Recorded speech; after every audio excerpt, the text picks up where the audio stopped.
estimate, and then until what time are they allowed to be here? Yung ating estimate dito, mga more or less, mga 800 yung ating Okay. mga kababayan na nandito ngayon sa Mindiola, si Abby Mindiola. At kanina, nakapag-usap, kasama natin yung MPD HIT, yung ating team dyan, na tinatawag nating humanitarian engagement team, kung saan kompleto tayo, no? Negotiator, meron tayong abogado, meron tayong taga-human rights. Yes, sir. Yes, Excuse me. Kung saan napag-usapan, magkakaroon sila dito ng program, Okay. 2 oras, basta wala lang maggugulo, wala lang magkakalat, wala lang magtutunog, at wala lang magbabandal dito sa ating sa lugar.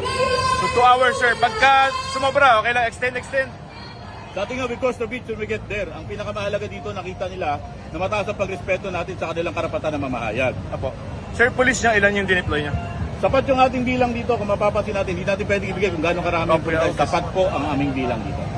You're expecting with the crisis a series of protests po siguro, di ba? Kasi, kumbaga, the more natataas yung presyo ng langis, the more magkakaroon ng parang social crisis. Are you prepared? Meron bang scenario titignan na gano'n? Kung umabot sa 150, gumalo yung fuel, lumaki yung... If it gets worse, paano? Una-una po, sinasabi po natin, we wish for the best, but we expect the worst.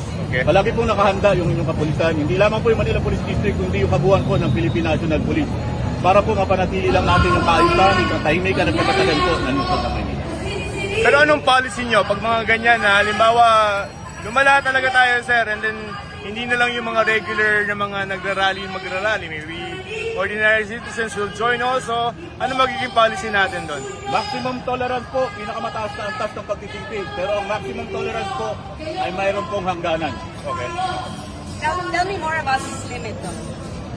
Yan po, pag nakakita na po tayo ng hayagang paglabag sa batas, sabi nga po, mataas po ang pagrespeto natin sa karapatan ng ating mga kababayan.